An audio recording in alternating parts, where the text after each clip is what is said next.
একেবারে বর্তমানে ঈদের কিছু কাজ নিয়ে ব্যস্ত, কিছু ব্র্যান্ডের সঙ্গে অ্যানাউন্সমেন্ট হয়েছে। আর সেই সঙ্গে আমাদের সিনেমার হালচাল তো এখন আপনারা জানেনই। সিনেমা এখন শুটিংটা কিছুটা পোস্টপোন হয়ে আছে, তবে আমার প্রায় 4 থেকে 5টি আমার একান্তই আমার ভীষণ পছন্দের ছবিগুলোর শুটিং শেষ হয়েছে এবং সেই শুটিংগুলো পোস্ট প্রোডাকশনের কাজটা অলমোস্ট শেষের পথে। সিনেমাটা রেডি অলমোস্ট। তো এই সিনেমাগুলো ব্যাক টু ব্যাক হয়তো আগামী ঈদের জন্য প্রিপেয়ার হতে পারবো না, সময় খুবই কম। এরপরে আশা করছি একটা একটা করে সিনেমা মুক্তি দেওয়া যাবে। এর মধ্যে রয়েছে যেমন জামদানি, রয়েছে পুলসিরাত, তারপর এর বাইরে আরও 3-4টি সিনেমা রয়েছে। অপারেশন জ্যাকপটের শুটিং অনগোয়িং আছে। সো এইগুলোই আর কি আপাতত বলার মতো। আর নতুন কিছু কাজ আসলে হাতে নিয়েছি, তবে অফিসিয়ালি সাইনিংটা না হওয়া পর্যন্ত অ্যানাউন্সমেন্টটা দেওয়া যাচ্ছে। ডেফিনেটলি অনেক বেশি হুমকি মনে করছি, কারণ আমাদের শিল্পের সবচেয়ে গুরুত্বপূর্ণ কাজে হচ্ছে কাজে ব্যস্ত থাকা। এখন সিনেমার কাজগুলো এখন সব ক্ষেত্রেই দেখা যাচ্ছে যে পোস্টপোন হয়ে আছে। ইনফ্যাক্ট আমার রানিং কাজগুলো বন্ধ হয়েছে। সেটা আসলে আমার ক্ষেত্রে না, আমাদের কলিগ যারা আছে সবার কাজে এখন অলমোস্ট অফ হয়েছে। আপনি দেখবেন যে যেই কাজগুলো হচ্ছে হাতে কোনো একটা বা দুটো ছাড়া প্রতিটা কাজই বা যেগুলো অ্যানাউন্সমেন্ট হয়েছে মুক্তি পাবে, এগুলোর কাজ আগেই শেষ হয়েছে। হয়তো ঈদের জন্য প্রস্তুতি নিচ্ছে, বাট নতুন করে কোনো সাইনিং কিন্তু হচ্ছে না।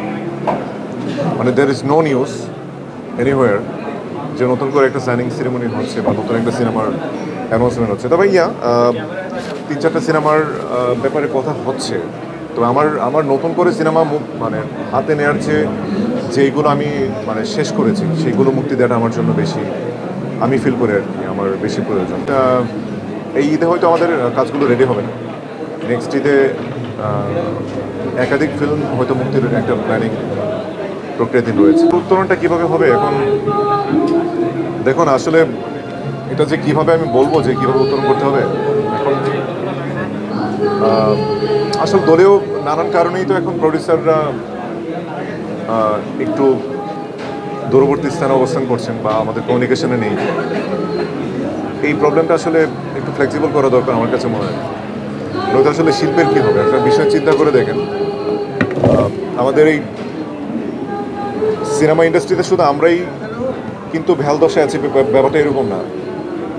এখানে আপনি যারা টেকনিশিয়ান লেভেলে কাজ করছে, ফর এক্সাম্পল আমাদের টেকনিশিয়ান লাইটের সঙ্গে যারা যুক্ত আছে, তারপর প্রোডাকশনের সঙ্গে যারা যুক্ত আছে, ওদের তো এটা রুটির উচিত।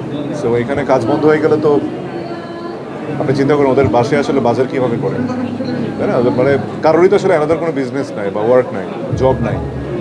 সো একবার ভাবেন এরকম একটা থ্রেটেন্ড কন্ডিশনে কেউ যদি একবার মনে করে যে আমার অন্য কিছু করতে হবে এবং অন্য কিছু শুরু করে, সে ব্যক্তিকে সিনেমায় ফিরে আসবে মনে হয় পসিবিলিটি খুবই কম। সো তাহলে বুঝতেই পারছি যে এই সিনেমার ক্ষতিটা আসলে কতটুকু হচ্ছে। দিস ইজ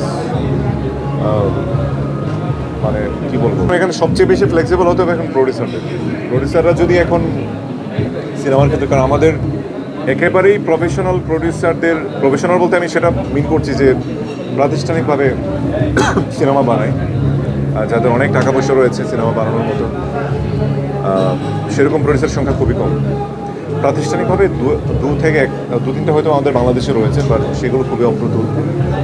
এবং এই সংখ্যক প্রফেশনাল প্রডিউসার নিয়ে কিন্তু এই মুহূর্তে সিনেমার ডেট কন্ডিশনটাকে পুনরায় রিভাইভ করা সম্ভব না।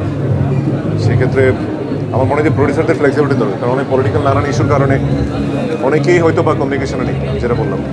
সো ওরা যদি একটু ফ্লেক্সিবল হয় যে না, we are not feeling threatened, ওরা কিন্তু মামলার ঝামেলায় আছে এবং আরও নানান রকম সমস্যা আছে, এটা আমার মেনশন করা হয়তো উচিত হবে না।